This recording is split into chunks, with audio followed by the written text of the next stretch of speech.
அவங்க முதலமைச்சரை போக சொல்லுங்க. அவங்க முதலமைச்சர் தமிழ்நாட்டுல தானே இருக்காரு. 6 படி வீட்டுக்கு போக சொல்லுங்க. ஏன் இந்து கோயில்களை புறக்கணிக்கிறார் அவர்? இல்ல, இதுல நேரடியா நடவடிக்கை எல்லாம் எடுக்க முடியாது. என்னென்ன விதத்துல சட்டம் ஒழுங்கை பாதுகாக்க வேண்டியது அரசாங்கம். மக்கள் தான் அதுக்கு நடவடிக்கை எடுக்கணும். நாங்க எதிர்த்து குரல் எழுப்பலாம். மக்கள் தான் அதுக்கு தக்க நடவடிக்கையாக 2026ல அவர்களுக்கு தக்க பதிலடி கொடுக்க வேண்டும் என்பது எங்களது கருத்து. நாம மத்திய அரசு அடக்குமுறைய கொண்டு வந்துட்டா உடனே பாருங்க எங்களை அடக்குறாங்க அப்படின்னு சொல்லுவாங்க. அதனால பொதுமக்கள் தான் இதற்கு பதில் சொல்ல வேண்டும். என்ன மிஞ்சி போனா 2 மாசம் இருக்கு. அதுக்கு பொதுமக்கள் நல்ல பாதுகாப்பான சட்டம் ஒழுங்கோடு ஒரு ஆட்சி நடக்க இருக்கிறது. இந்த சட்டம் ஒழுங்கிற்கு மக்கள் பதிலடி கொடுப்பார்கள் என்பது எனது கருத்து.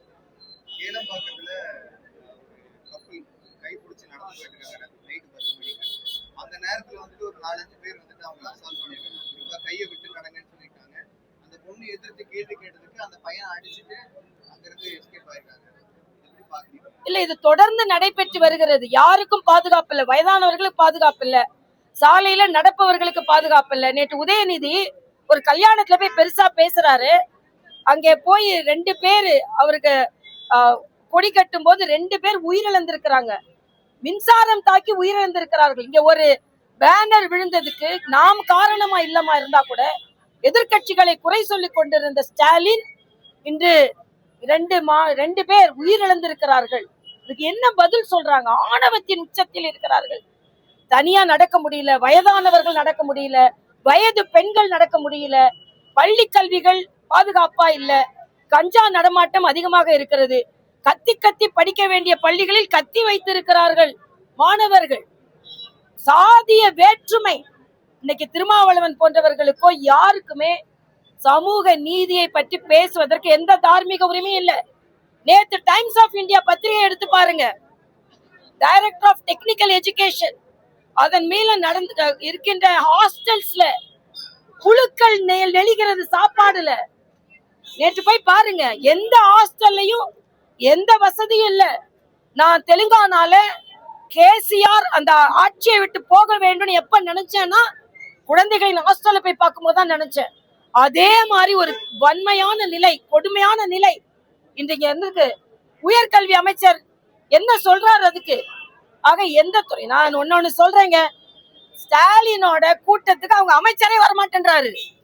அவங்க அமைச்சரே புறக்கணிக்கிறாரு. இந்த கூட்டத்துல வந்தா நம்ம லாய்க்கு இல்ல, நமக்கு ஒண்ணு வேலை ஆகாது அப்படின்னு ஸ்டாலினோட அரசாங்க விழாவை அவங்க அமைச்சரே புறக்கணிக்கிறாரு. ஸ்டாலின் கோபப்படுறாரு. ஆக கூட்டணி கட்சிகளுக்கு நம்பிக்கை போய்விட்டது. திருமாவளவன் வெளியே போறேன்றாரு. கூட்டணி கட்சியான காங்கிரஸுக்கு நம்பிக்கை போய்விட்டது. பிசில் அடிக்க அவங்க தயாரா இருக்கிறாங்க. அவங்க அமைச்சருக்கே நம்பிக்கை போய்விட்டது. இவர் முதலமைச்சரா எவ்வளவு வருஷம் இருக்க போறாரு? நாம ஏன் அந்த கூட்டத்துல கலந்துக்கணும்னு வேற கூட்டத்துல காந்தி கலந்துருக்கிறாரு. ஆக உங்க மேல எல்லாருக்கும் நம்பிக்கை போய்விடுச்சு, உங்க கட்சி உட்பட என்பதுதான் உண்மை.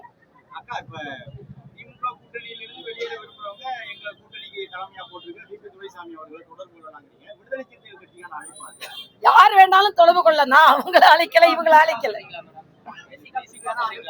நான் யாரையும் சொல்லல. யாரெல்லாம் திமுக கூட்டணி வேணான்னு நினைக்கிறாங்களோ அவங்க அண்ணன் எடப்பாடி அரப்பை பார்க்கலாம். எங்க கட்சியில அண்ணன் ஒரு குழு வச்சிருக்காங்க. அங்கே வந்து அண்ணன் துரைசாமி அவர்களை பார்க்கலாம். அந்த சாமியை பார்க்கலாம், இல்லைன்னா இந்த சாமியை பார்க்கலாம். பழனிசாமியை பார்க்கலாம், இல்லைன்னா துரைசாமியை பார்க்கலாம். சாமி வேண்டாம் வேண்டாம்னு சொல்லிட்டு இன்னொன்னு இது சேகர் பாபு சொல்றாரு, முருகன் முதலமைச்சர் பக்கத்துல தான் இருப்பாராம். எப்படி? பிரதமர் வேண்டுமென்றால் திருப்பரங்குன்றம் போக வேண்டாம், 6 படை வீடுக்கும் போகட்டும்னு. உங்க முதலமைச்சரை போக சொல்லுங்க. அவங்க முதலமைச்சர் தமிழ்நாட்டுல தானே இருக்காரு.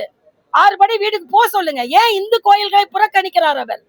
அதனால சாமியை புறக்கணிப்பவர்கள், சாமி வேண்டான்னு சொல்லி கொண்டிருப்பவர்களை விட்டுவிட்டு இங்கே உள்ள சாமியை வந்து பார்க்கட்டும்ன்றது எனது கருத்து.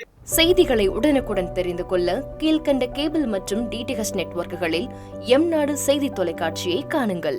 பாதகம் செய்பவரை கண்டால் நாம் பயம் கொள்ளலாகாது பாப்பா.